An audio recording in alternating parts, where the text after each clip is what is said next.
Hi guys, and welcome back to another rant from the Face Cradle. Today we're going to talk about social media and what to do when you get a friend request from a client. Should you add clients? And we're just going to discuss that and see what we come back with. So let's get to it.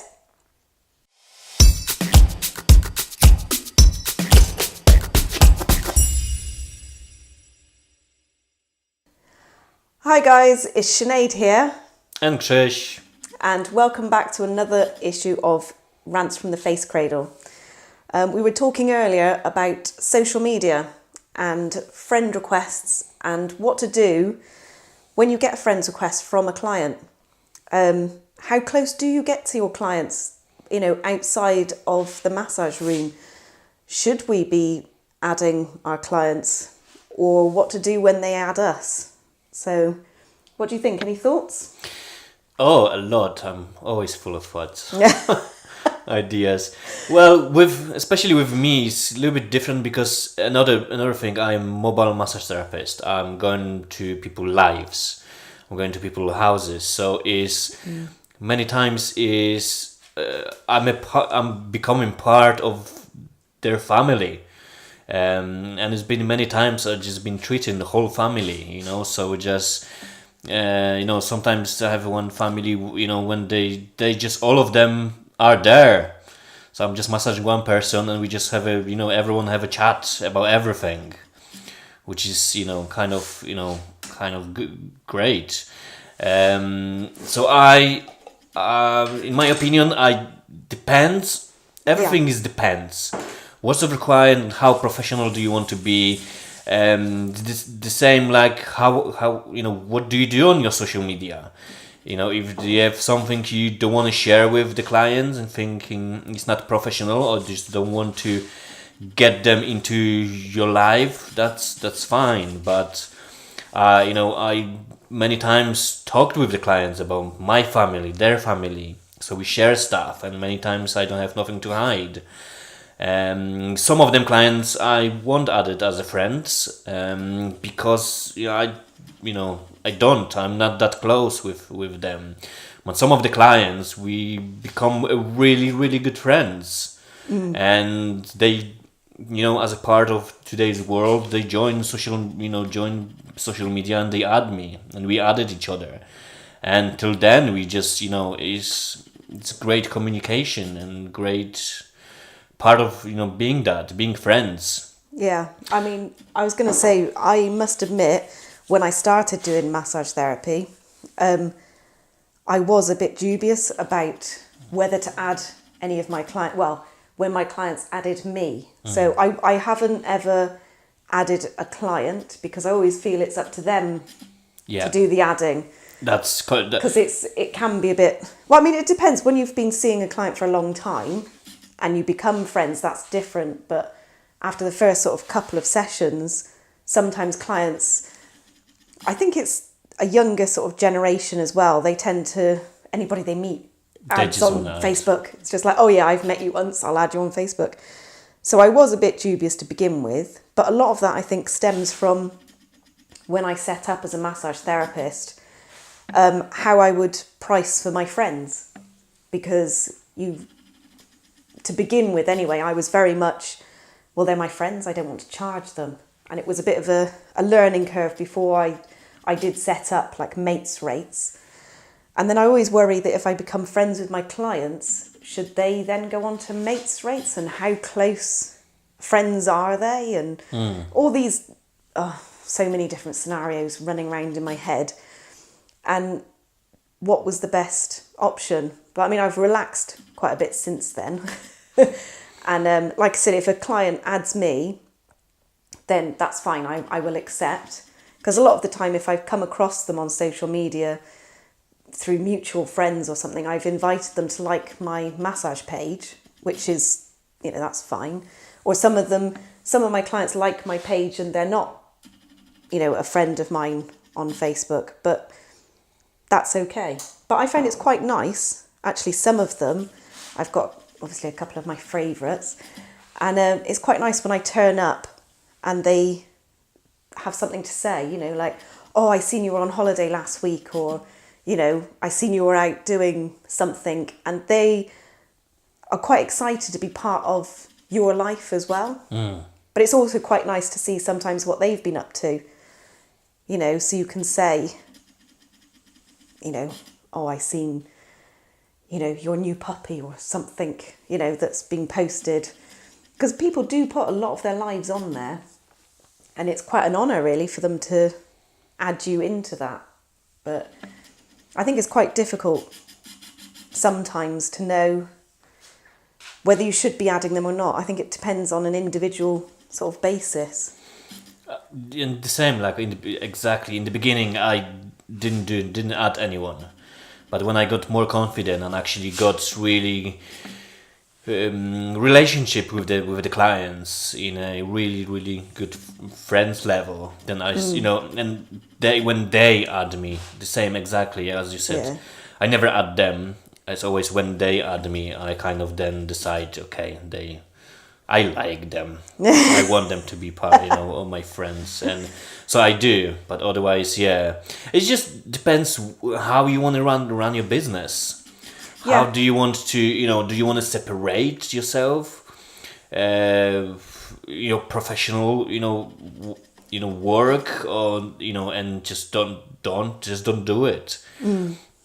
But if you really friendly and, you know, kind of, yeah, that's just how you are, then just do it. Why not? Yeah. Some of the, you know, many times, as you know, there's just the people exactly like your page, or they share things, you know, about your business, you know, about your social media, what you're posting about your business. So then you can just easily tag them in them. Yeah. Yeah, I think you've got to be careful what you put onto social media if you have got clients as friends.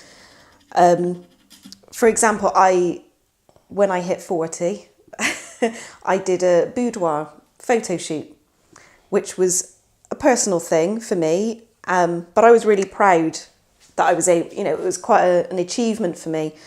And I did go to put a couple of the photos onto Facebook for my friends. I mean, they were discreet, there was nothing, you know.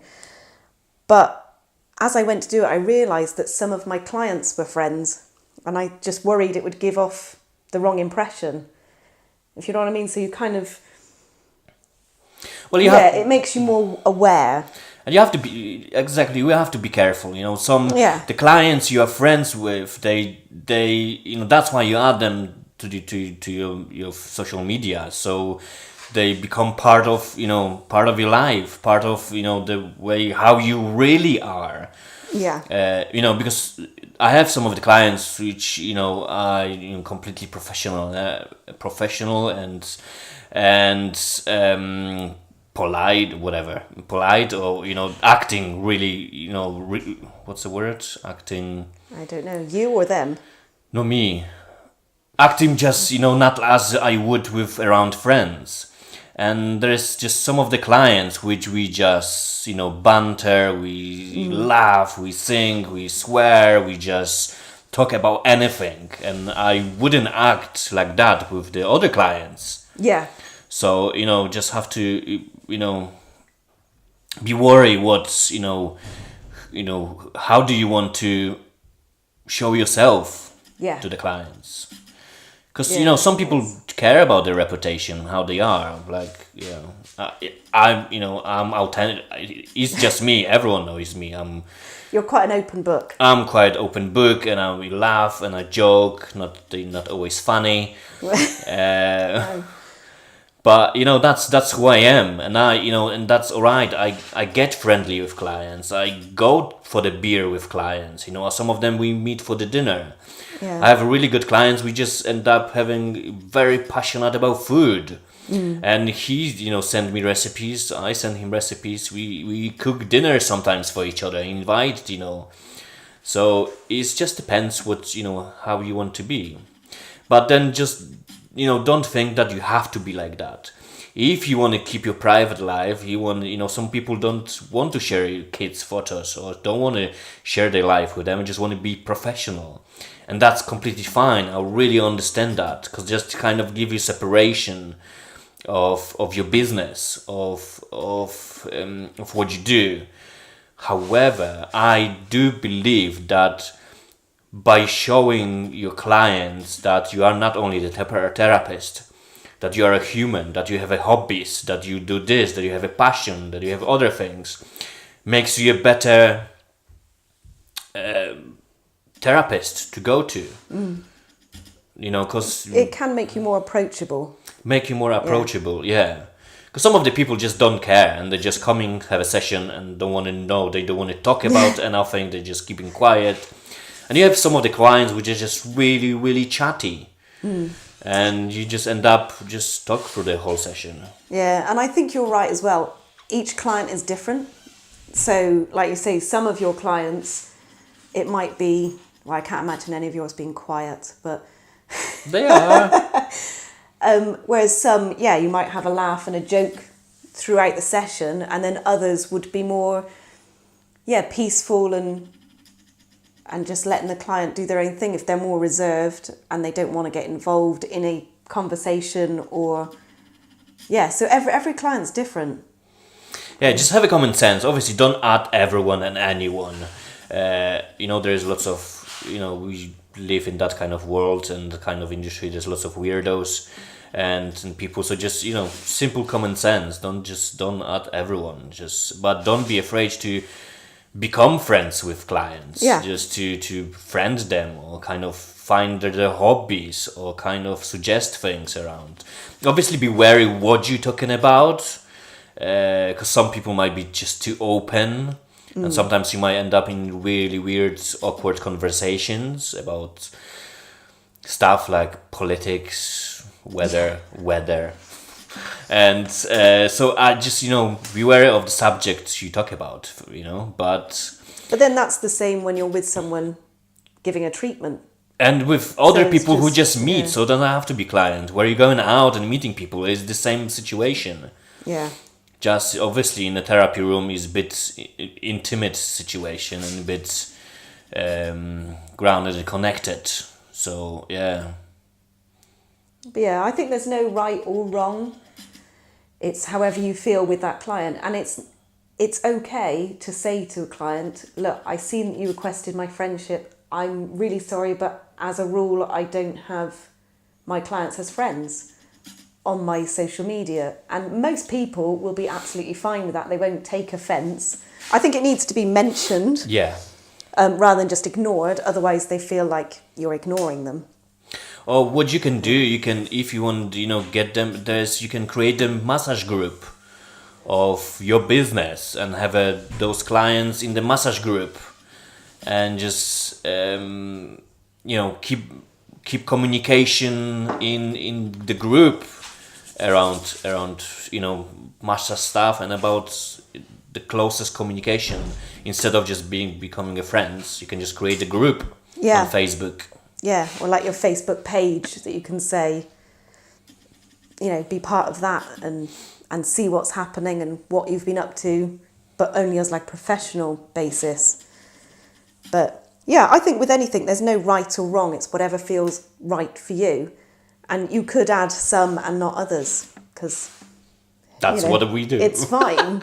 It's fine. Just because you've seen someone as a client doesn't mean that you have to see them, on a personal basis as well. I mean, I've got some clients that I've added on Facebook or they've added me.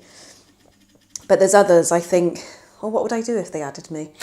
So another question, what if you bump in them in a shopping or what if you bump in them in a restaurant? Do you know, funny enough, this happened last night. I was in Sainsbury's doing my weekly shop and it was Sunday, it was 3:45 and I was throwing everything in the trolley and I was not in a good mood because it was just a really stressful day and I had a hangover, so it was not good. And I bumped into one of my clients and I could see her down the aisle and I knew that she hadn't seen me and I did have that thought of, shall I just run? Or should I make the effort to go over and say hello? Or should I just turn around? But then the other part of me was thinking, I've kind of turned into this aisle. And if she's seen me out of the corner of her eye, she's going to see me turn around. And that's even worse. And So- the item you wanted was just behind her. It was the cereal aisle, and I had to go down there. So yeah, I did. I went down, and just as I passed, she was going the other way. I just sort of said, "Oh, hello." But I mean, she was with her husband, and I'm sure she didn't want to stop and say hello. But I thought the best thing is just to acknowledge her and say hello.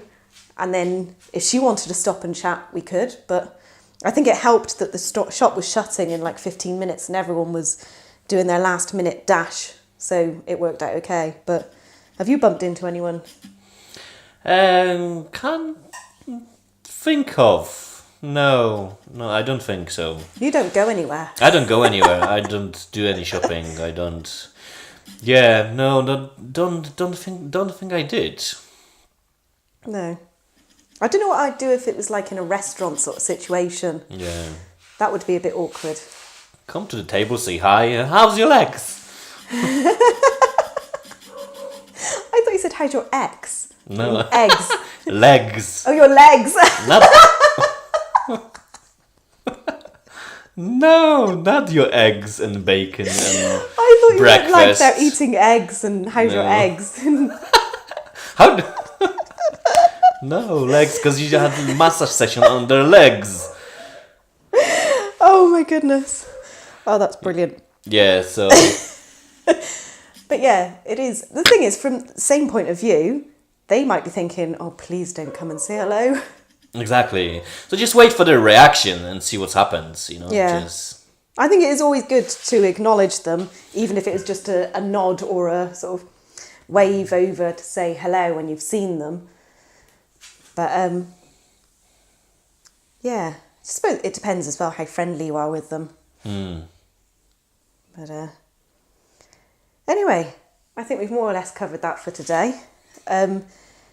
If you've got any other ideas or thoughts, you can always put them in the comments down below. yeah, definitely let us know what you think. How do you deal with this, or what in your opinion is what do you do? Do you friend clients or not? Yeah, and what do you feel is, like I said, I don't think there's any right or wrong, but it'd be nice to hear everyone else's opinions and what they think.